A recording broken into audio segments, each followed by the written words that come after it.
I just got back from a meeting with a gallery owner who I'll be showing with this coming summer. And we usually like to do a coffee meeting every once in a while just to touch base, see how the gallery world is doing and see how an artist's life is going.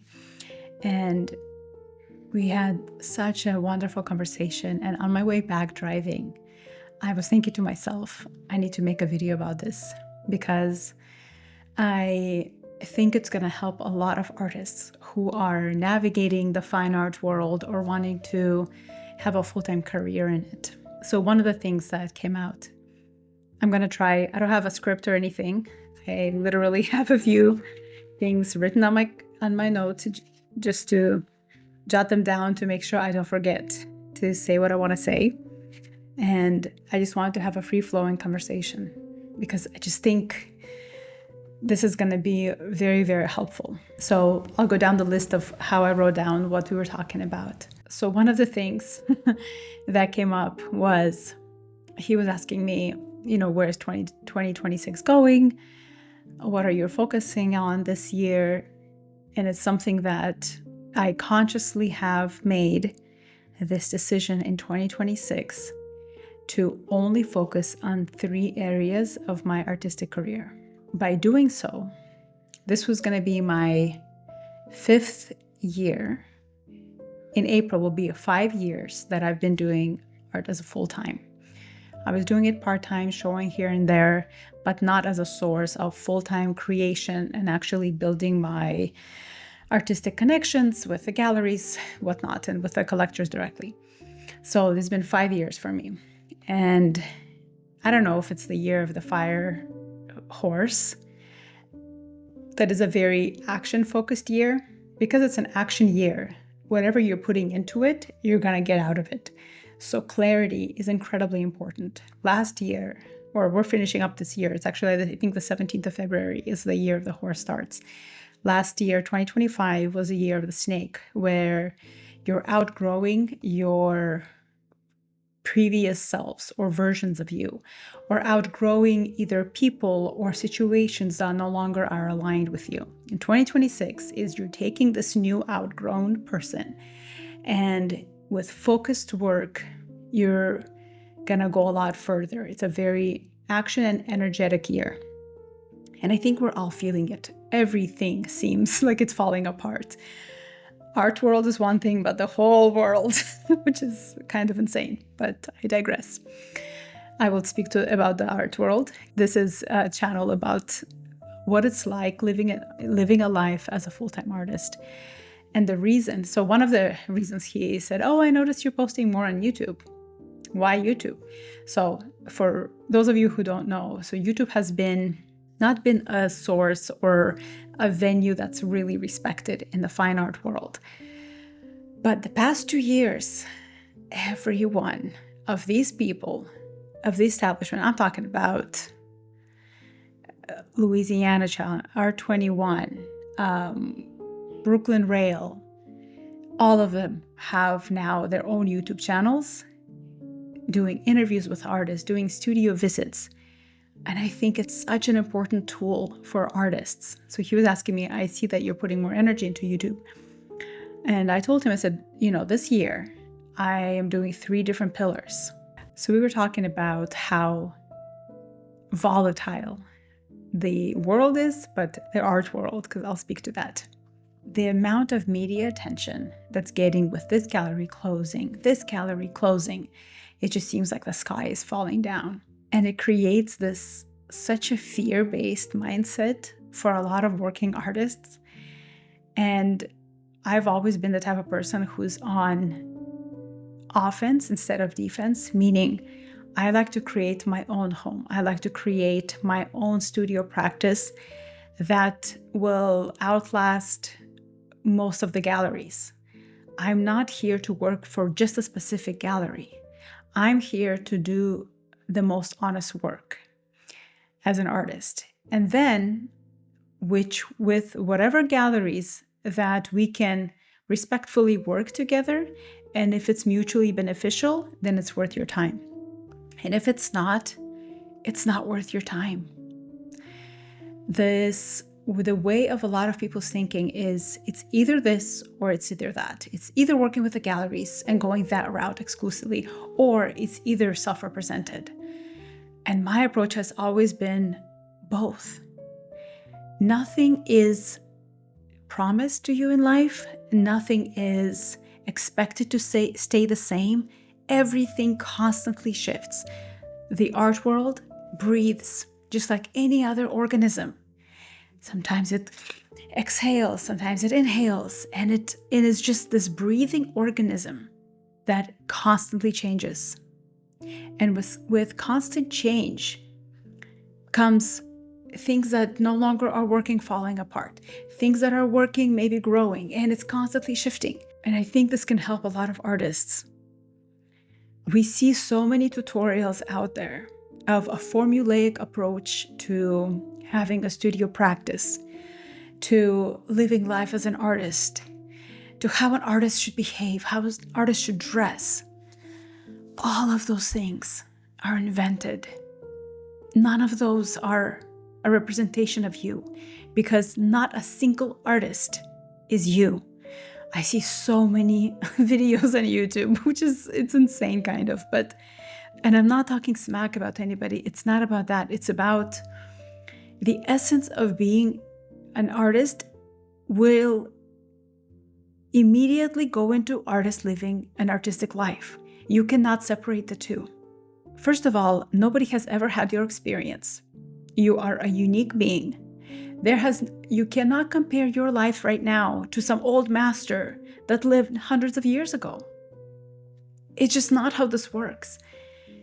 You, as a creative being, observing what it's like to live today, you'll be the one that's creating from collection of your experiences and your interpretations and your own filters of how your reaction to today, period. So artists from 100 years ago, 200 years ago, artists have constantly used new materials, explored new avenues, new subject matters to express, reflect on their time. The tutorials that we see today that say, oh, paint like artists in so and so and so time, I don't know, Fauvism, Cubism, abstract expressionism. You can't teach that. It is skill is very different than being an artist. Skillfully rendering something is one thing, but it is not. You being able to skillfully render something does not equate to you being an artist. It equates to you having that skill. Being an artist and encompassing the entire life of an artist, you can't be anyone but yourself. You have to be it. I think what separates is honesty. Look at most artists who have broken through the expected norm of the time, were doing something different. They were initially laughed at, maybe ridiculed, ostracized from the art world, and eventually they become accepted and maybe even deified in the art world. It's how the pattern of humanity goes. It's this concept of earning your blank pages.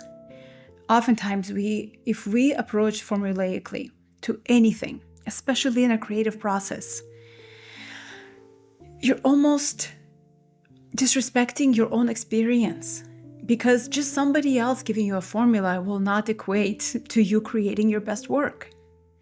You creating your best work is to have so much deep self-awareness and so much trust in yourself that you can say, I don't care what anyone else says. This is what I want to say with my work. This is what I'm experiencing. This is what I'm expressing. That's it. It does not go deeper than this. That is from the place of true honesty is where the real artwork is created. And it permeates everywhere else in your life. How you eat, how you live, your experience. There's a reason why you're experiencing something. There's a reason why your reaction to something. And understanding that nothing is static is an important part of being an artist. Not having attachment to, well, I used to always do this in this style. I've always used this material in a certain way. So what? So what? The more free you are to express, to breathe, to not have attachment to an identity of yourself, allows you to truly live this one life that you have. And this one experience is this only body that you will have. And so the gallery owner was asking me, why are you doing YouTube?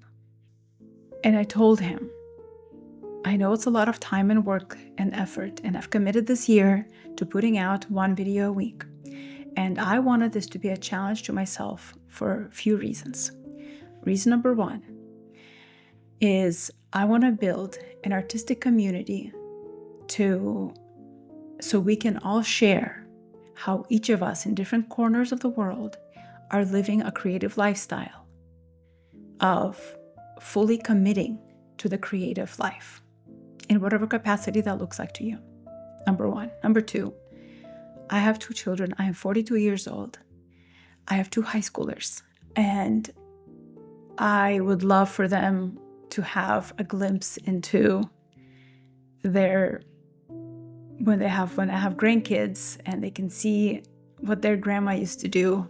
I just think it would be so wonderful for me, for instance, to look at the life of Georgia O'Keeffe and how she used to live, or any other artist. It would be such a time capsule. And then one of the most important things is I've been really thinking about what's wrong with the art world, or what the systems that are maybe no longer working, and us having this ability to have the tools today, unlike any other has before. I'm thinking of specifically female artists who never got the shot. How many of them have passed away without ever the world seeing their work? And I just think that's a big miss. And I don't want to do that for my experience of today. I want to be able to create work and be shared with others, because I think of artwork as giving birth to something, to a baby, and then it goes on to have a life of its own. And different people will have different reaction to it. And it's going to have this ripple effect of its own kind that I have nothing to do with anymore. And I think the process of that is so beautiful. I think like 50 years, if I'm still here, to look back and see where my piece has ended up with. I just think that's lovely. I don't know yet how this is going to happen, or where this channel can go. But something that I think would be really great for artists is I go to art fairs, and when I'm represented by a gallery at a certain art fair, I don't pay anything myself, but the gallery does. I also do some, like the other art fair, I also do them because it's just my booth. And I meet so many artists who can't afford a booth. And I was thinking, well, could there be a possibility where artists who want to show their work, but maybe they don't have the infrastructure yet to put together a show? And what if I create something with my YouTube channel, a way for artists to submit their work, and we have this cool show once a year, probably virtually, but maybe not, I don't know. And it would be a way for artists not taking any commission, nothing gets charged. The artist keeps full profit for their work, but just a way for artists who are underrepresented to be seen. I don't know. Let me know in the comments if that sounds interesting to you or not. And thank you so much for sitting here through this rant, and because it's not completely scripted. So I just want to make sure we live in such an exciting time. And I know it feels like the world is falling apart. And I just want to say, the world has always been like this. This is not new. It's just we're dealing with new things. We have so much information that our previous generations just didn't have access to. It doesn't mean the world's getting worse. Actually, looking at my teenage kids who are in high school, they have a lot more emotional intelligence than a lot of adults, honestly. And I'm so proud of this generation, Gen Zs, that I'm so proud that how engaged they are with their future, because they have so much more information. They have the ways that they make decisions come from a lot more honesty than from scarcity. And I just think that's fabulous. So I am here for this. I kind of have this severe accountability for myself that everything is my fault. If I'm doing well, it's my fault. If something's lacking, it's also my fault. And it's not a self-deprecating thing. It's more of self-empowerment. Even if I did something that's a mistake, it's my job to learn from the mistake. It's like that. Anyway, thank you for sitting through this rant. I hope this helped in some way, but write to me in the comments about what is something that you feel we could do with this channel that brings a community together of artists who really want to share their work and tell their stories. I don't know what that looks like yet, but in my mind, I'm thinking some kind of a show that you do not have to pay a booth fee. Maybe we start virtually and everybody gets their own profit. I don't want to take anything for it. I just think kind of creating a hub of some kind. Anyway, let me know all of your ideas. That would be really exciting to navigate through. So this is why I'm focusing this year so much, because I think it's really needed. It's really needed for people to have different ideas out there, talking about their work, talking about how they're seeing the world, because sometimes that ripple or that little drop that creates a bigger ripple, that's the artist's job. And so I really believe in us. Okay, thank you. I'll see you next week.